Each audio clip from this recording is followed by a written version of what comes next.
शिव कहते हैं जो ज्यादा चिंता करते हैं वो ये कहानी अवश्य सुने, जीवन बदल देगी। आज मैं आपको भगवान शंकर की बड़ी ही अद्भुत कहानी सुनाने जा रही हूँ। एक बार भगवान भोलेनाथ पृथ्वी लोक पर भ्रमण के लिए गए तो उन्होंने एक युवा को देखा। वह ईश्वर को दोष देता जा रहा था। वह अपने जीवन से निराश था, दुखी था। तब भगवान शंकर बौद्ध भिक्षु का रूप धारण करके उस युवा को असली दुख के बारे में ज्ञान देते हैं। तो चलिए इस कहानी के माध्यम से समझते हैं कि असली दुख क्या होता है। अगर आप यह कहानी सुन रहे हैं तो पूरा सुनिए। इस कथा को आधा अधूरा छोड़कर जाने की गलती मत करिएगा, क्योंकि इस पवित्र कथा को पूरा सुनने वाले को मनचाहा फल की प्राप्ति होगी। इसलिए इस कथा को पूरा सुने। आप शिव भक्त हैं तो भोलेनाथ का अनादर ना करें। सुख और दुख एक ही सिक्के के दो पहलू हैं। यह बात तो आपने सुना ही होगा। सुख और दुख हमारे जीवन में लगातार आते ही रहते हैं और हमें लगता है कि हमारे जीवन में हजारों दुख हैं, हजारों समस्याएं हैं। लेकिन अगर आप वास्तविक तौर पर देखें और अगर आप इस बात को अच्छी तरह से समझें तो आप ये समझ पाएंगे कि हमारे जीवन में केवल एक ही दुख होता है। और वो दुख क्या है हम इस कहानी के माध्यम से जानेंगे। और उस दुख का निवारण, उस दुख का समाधान क्या है वो भी हम इस कहानी में ही जानेंगे। तो इस कहानी के अंत तक जरूर बने रहिए। एक समय की बात है, एक गांव में एक व्यक्ति रहता था। उसका नाम सोनू था। वह बड़ा आलसी था और अपने जीवन से बहुत निराश था। उसका कारण यह था कि उसने अब तक अपने जीवन में कुछ भी हासिल नहीं किया था। वह कुछ भी नहीं करता था। उसके घर वाले भी इस बात से बहुत परेशान रहते थे। वे चाहते थे कि वे बाहर जाकर कुछ अच्छा काम करे, कोई अच्छी नौकरी कर ले, लेकिन वह उनकी एक नहीं सुनता था। घर वाले दूसरों का उदाहरण देकर उसे ताना मारते थे, उसे तरह तरह की बातें कहते थे, लेकिन उसे कोई फर्क नहीं पड़ता था। जबकि उसके सारे मित्र कामयाब हो चुके थे। कोई अच्छा व्यापार कर रहा था, कोई अच्छी नौकरी कर रहा था, जिस कारण जब भी वो लोग मिलते तो वो लोग अपनी बढ़ चढ़कर बड़ाई किया करते थे। लेकिन सोनू कुछ नहीं करता था, जिस कारण जब भी कोई उससे पूछता कि तुम क्या कर रहे हो तो वह कुछ करता तो था नहीं। इसलिए वह हमेशा सबसे केवल एक ही बात कहता था कि मैं कोशिश कर रहा हूँ। लेकिन उसकी कोशिशों का कोई भी फल किसी को नजर नहीं आ रहा था। देखते ही देखते अब ऐसा समय आ चुका था कि सोनू सभी से मुंह छुपाता फिरता था, ताकि कोई उससे यह ना पूछ ले कि तुम क्या करते हो। इसलिए वह कभी किसी के सामने भी नहीं आता था। धीरे धीरे उसका मन दुखी होने लगा था। वो बहुत निराश रहने लगा था, मानो वह इस धरती पर बोझ है, जिस कारण वह अपने आप को बहुत अकेला महसूस करता था। एक दिन तो उसके मन में यह भी विचार उत्पन्न होने लगे कि मेरे हाथों में कुछ नहीं है तो मैं क्या कर सकता हूँ। अकेले बैठकर वह रोता रहा और भगवान को दोष देता रहा। एक दिन छुपता छुपाता वह घर से निकलकर कहीं जा रहा था। तभी उसने रास्ते में देखा कि एक बौद्ध भिक्षु लोगों को प्रवचन दे रहे हैं और प्रवचन में वह दुख की बातें कर रहे हैं। सोनू कुछ देर के लिए अपना मुंह छुपाकर वहीं पर खड़ा हो गया ताकि उसे कोई देख ना ले, और चुपचाप उन भिक्षु की बातें सुन रहा था। बौद्ध भिक्षु सभी को प्रवचन में कह रहे थे कि दुख हमारा सबसे बड़ा साथी है। हमें दुख अपने जीवन के बारे में समझाता है और हमें सही से जीने का तरीका बताता है। दुख हमारे गुरु की तरह है जिससे हमें सीखना चाहिए। आप चाहें तो अपने जीवन में अपने दुखों को अपना गुरु बना सकते हैं और उससे सीख सकते हैं, या फिर आप चाहें तो अपने दुखों पर बैठकर रो सकते हैं। लेकिन इससे आपको कोई लाभ नहीं मिलेगा, बल्कि आप दिन प्रतिदिन और कमजोर होते जाएंगे, निराश होते जाएंगे। सोनू छुप छुप कर उन बौद्ध भिक्षु की ये सारी बातें सुन रहा था। जैसे ही उपदेश खत्म हुआ वह उन बौद्ध भिक्षु के पास पहुंचा। उन्हें प्रणाम कर वह कहता है, हे महात्मा, अभी आप कुछ देर पहले दुख को गुरु बता रहे थे। आप कह रहे थे कि दुखों से हमें सीखना चाहिए, हमें उन्हें अपना गुरु बनाना चाहिए। लेकिन मैं तो अपने दुखों से परेशान हूँ, अपने जीवन से परेशान हूँ। मैंने अब तक जो दुख झेला है, मुझे तो कभी ऐसा प्रतीत नहीं हुआ कि मेरे दुख मुझे कुछ सिखा रहे हैं, बल्कि मुझे तो हमेशा यही लगता है कि वो मुझे पीड़ा दे रहे हैं, तकलीफ दे रहे हैं। पर दुख की पीड़ा बहुत भयंकर होती है। ऐसा लगता है अब इसके बाद हमारा जीवन समाप्त हो जाएगा, इसके बाद हमें कुछ नहीं मिलने वाला, और यहाँ तक कि हमें मृत्यु भी उसके सामने कम लगती है। जब लोग ताने मारते हैं, जब लोग ये कहते हैं कि तुम क्या कर रहे हो, तो मन को बहुत ठेस पहुंचती है और मैं उनसे कुछ नहीं कह पाता। सोनू की यह सारी बातें सुनकर वो बौद्ध भिक्षु सोनू से कहते हैं, बेटा तुम्हें क्या दुख है और तुम दुख के बारे में ऐसी बातें क्यों कर रहे हो। सोनू ने अपने ऊपर बीती हुई सारी बातें उन बौद्ध भिक्षु को बता दी और कहने लगा, हे महात्मा, क्या आपके पास मेरे दुख का कोई समाधान है? सोनू की यह बात सुनकर वो बौद्ध भिक्षु मुस्कुराने लगे और सोनू से कहते हैं, बेटा, जब तुम्हारे जीवन में कोई असली दुख आए तब तुम मेरे पास आना, मैं इसका समाधान तुम्हें अवश्य बताऊंगा। उन बौद्ध भिक्षु की यह बात सुनकर सोनू थोड़ा सा अचरज में पड़ गया। उसे यह समझ नहीं आ रहा था कि क्या उसने अब तक जो दुख झेला है वह असली दुख नहीं है। उसने जो अब तक पीड़ाएं सही हैं, जो ताने सहे हैं, जो तकलीफें उठाई है, क्या वह असली दुख नहीं है? आगे वह मन ही मन अपने आप से कहता है कि जब मुझे मेरे अपने नहीं समझ पाए तो ये बौद्ध भिक्षु मुझे क्या समझेंगे। इतना सोचकर वह वहां से चला गया। सभी लोगों के ताने सुन सुनकर सोनू बहुत थक चुका था, तो बहुत निराश हो चुका था, जिस कारण उसने निर्णय लिया कि वह अब कुछ करके दिखाएगा। उसने अपने पिता से थोड़ा सा रुपया लिया और उस रुपए से उसने एक व्यापार शुरू किया। उसके पिता बहुत खुश थे कि कम से कम मेरा बेटा कुछ करने का प्रयास तो कर रहा है, लेकिन उसे व्यापार में कोई सफलता नहीं मिल रही थी, जिस कारण वह बहुत ही हताश हो चुका था। वह बहुत ही निराश हो चुका था। उसे यह समझ नहीं आ रहा था कि वह क्या करे, किस तरह से अपने व्यापार को आगे बढ़ाए। तभी उसके पिता ने उससे कहा, बेटा, कोई बात नहीं, इसी तरह से प्रयास करते रहो, आज नहीं तो कल सफलता अवश्य मिलेगी। सोनू ने अपने पिता की बात मानी और अपने व्यापार में और भी कड़ी मेहनत करने लगा। धीरे धीरे उसे सफलता मिलने लगी और फिर उसने रफ्तार पकड़ ली। देखते ही देखते केवल 3 सालों के अंदर वह एक बहुत बड़ा व्यापारी बन गया। अब उसके पास धन दौलत की कोई कमी नहीं थी। लोग जो उसे पहले नापसंद किया करते थे, अब उसे पसंद करते थे। जो उसकी चिंता करते थे, उसके कार्यों की सराहना करते थे। उसके माता पिता भी अब अपने बेटे से बहुत खुश थे और उसकी सफलता से वे अत्यंत प्रसन्न थे।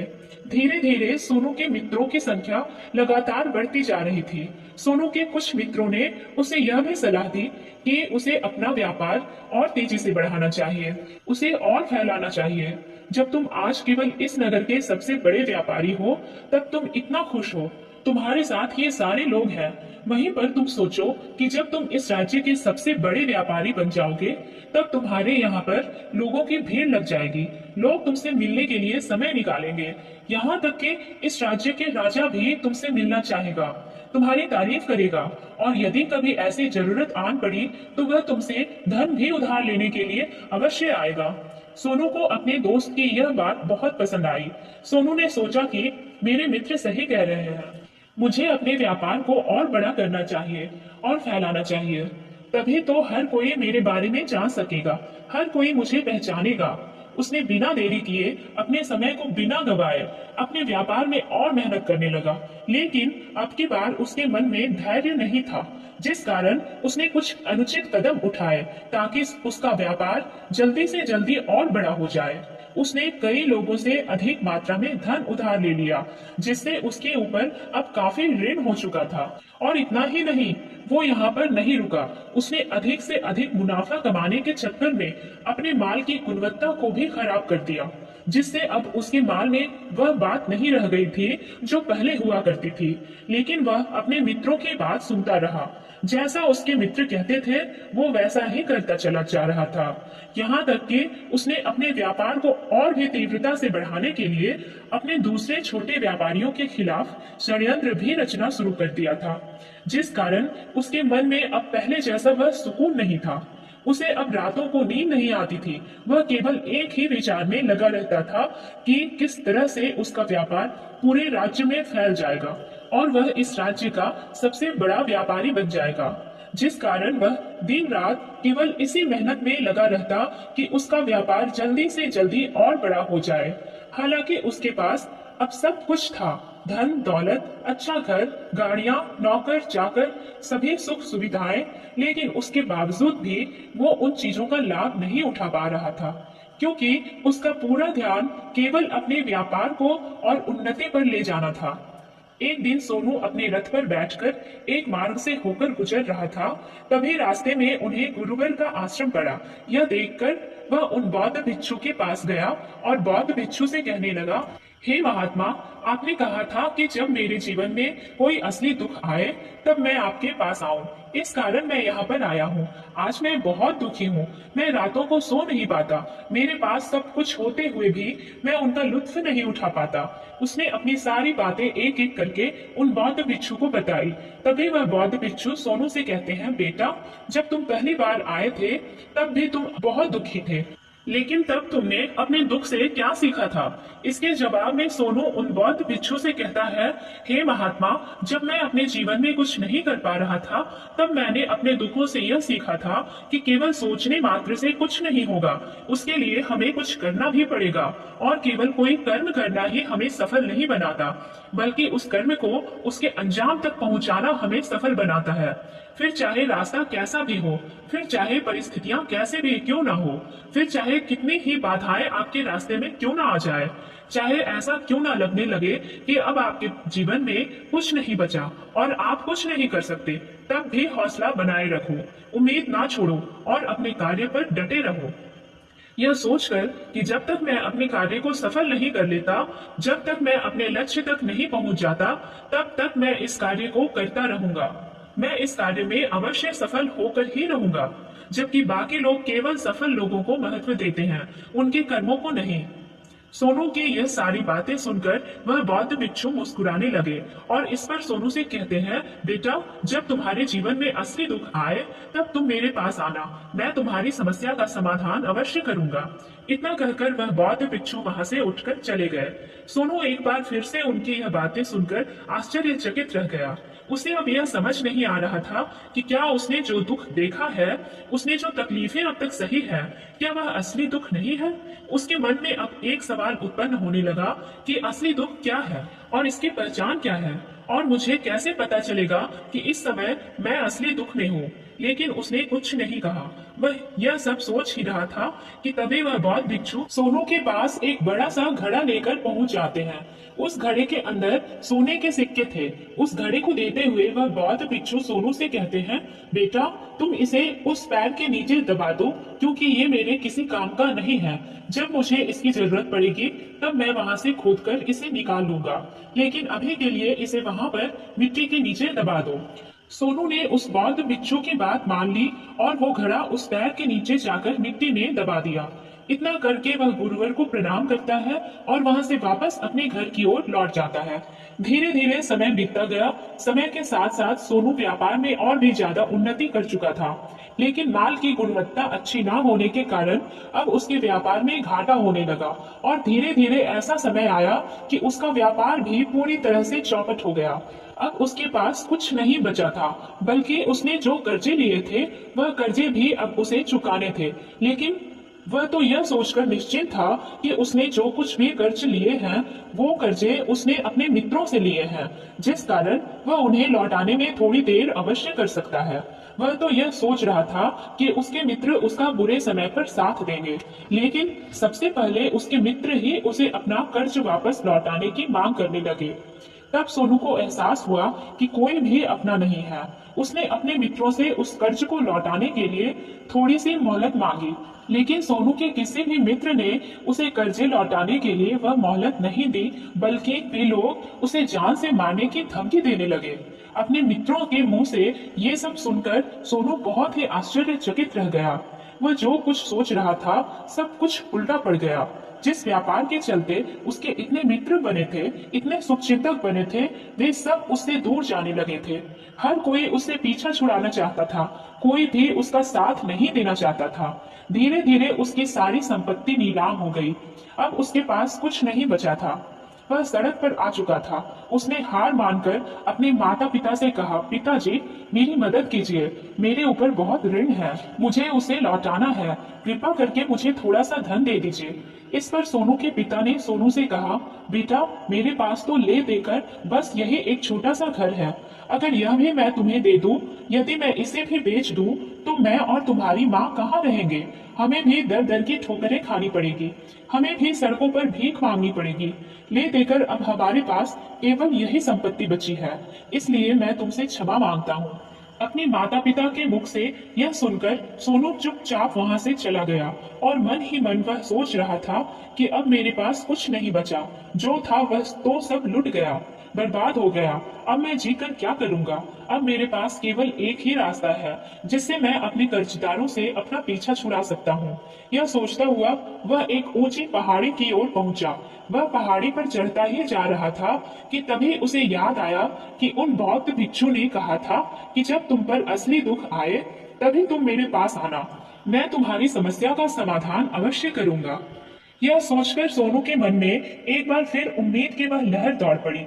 सोनू तुरंत दौड़ता हुआ उन बौद्ध भिक्षु के पास पहुंचा और सोनू ने उन्हें प्रणाम करके अपने ऊपर बीती हुई हर एक बात उन्हें बता दी और कहने लगा, हे महात्मा, आपने कहा था कि जब मेरे ऊपर असली दुख आएगा तब आप उसका समाधान अवश्य करेंगे। तभी वह बौद्ध भिक्षु सोनू की इस बात को सुनकर मुस्कुराने लगे और कहते हैं, बेटा, कहाँ है असली दुख? जब तुम्हारे जीवन में असली दुख आएगा तो मैं उसका समाधान अवश्य करूंगा। उन बौद्ध भिक्षु के मुंह से यह बात सुनकर सोनू के सब्र का बांध टूट गया और सोनू ने उन बौद्ध भिक्षुओं से कहा, हे महात्मा, आखिर ये असली दुख क्या होता है?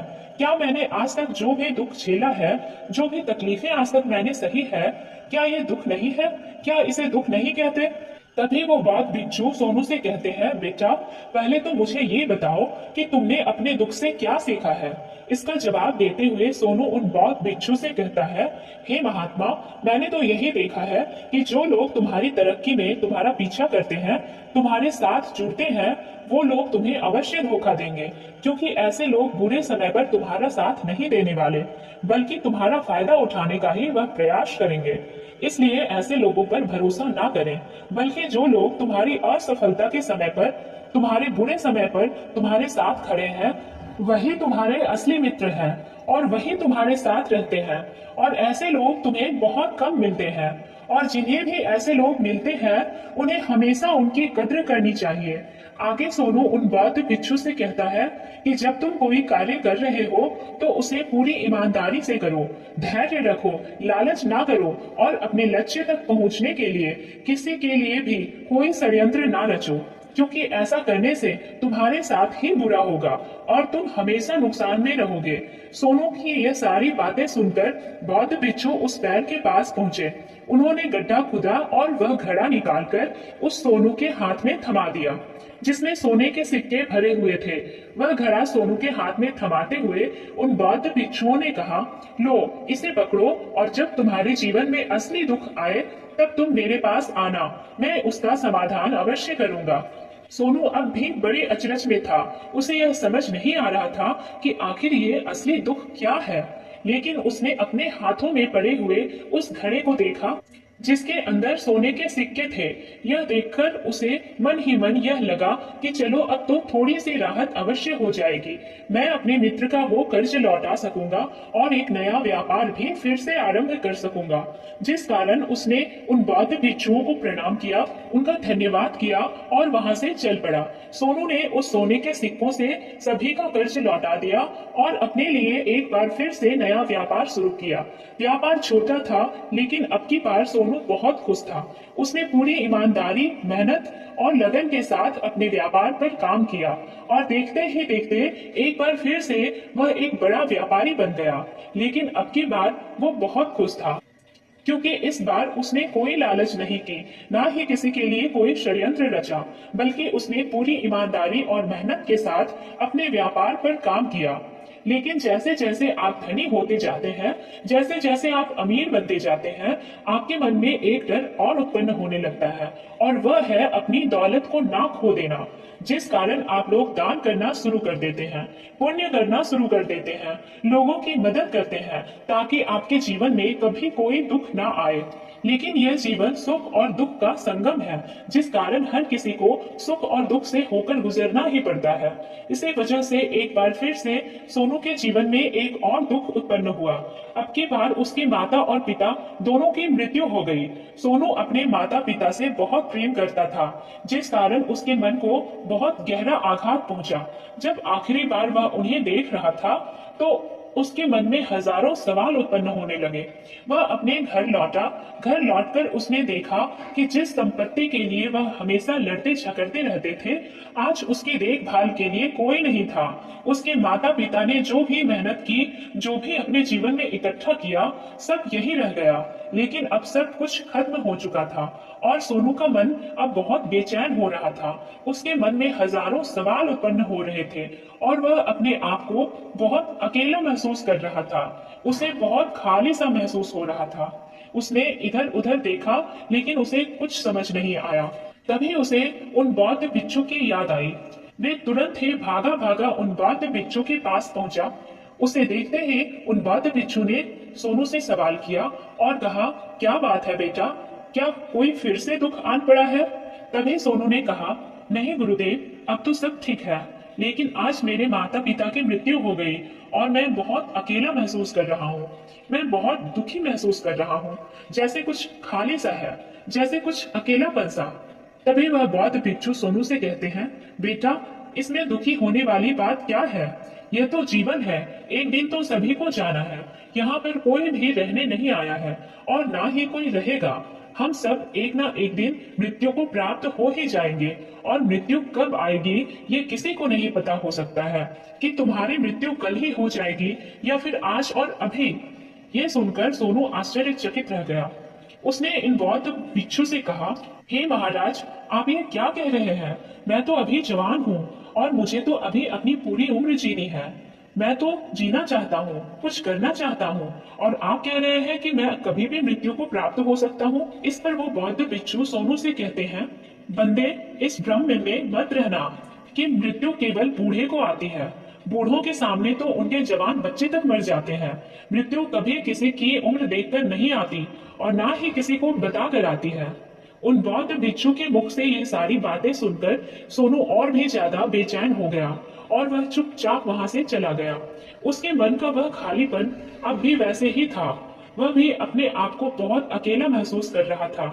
उसके बाद से उसका मन अपने व्यापार में भी नहीं लगता। जब भी वह कोई कार्य करता तो उसके मन में ढेर सारे प्रश्न उठने लगते हैं। वो क्या कर रहा है, क्यों कर रहा है और उसने इस कार्य को क्यों किया? उसके मन में अब एक और प्रश्न उत्पन्न होने लगा था, क्या हम यहाँ पर केवल इसलिए आते हैं कि इस जीवन को भोगे और एक दिन मृत्यु को प्राप्त हो जाए? वह यह समझ नहीं पा रहा था कि जीवन का असली मतलब क्या है। उसने कई विद्वानों से पूछा, अपनी तरफ से जो मुमकिन हो सकता था खोजबीन की, लेकिन उसे कोई भी जवाब नहीं मिल पा रहा था। और जब उसे कोई जवाब नहीं मिला तो उसका दुख और भी बढ़ गया, जिस कारण उसके मन की बेचैनी और भी बढ़ चुकी थी और उसे यह समझ नहीं आ रहा था कि वह क्या करे, कहाँ जाए, किससे पूछे। तभी उसे फिर से उन बौद्ध भिक्षु की याद आई। एक बार फिर से उन बौद्ध भिक्षु के पास पहुंचा और उसने अपने मन की सारी बातें उन गुरुवर को बता दी।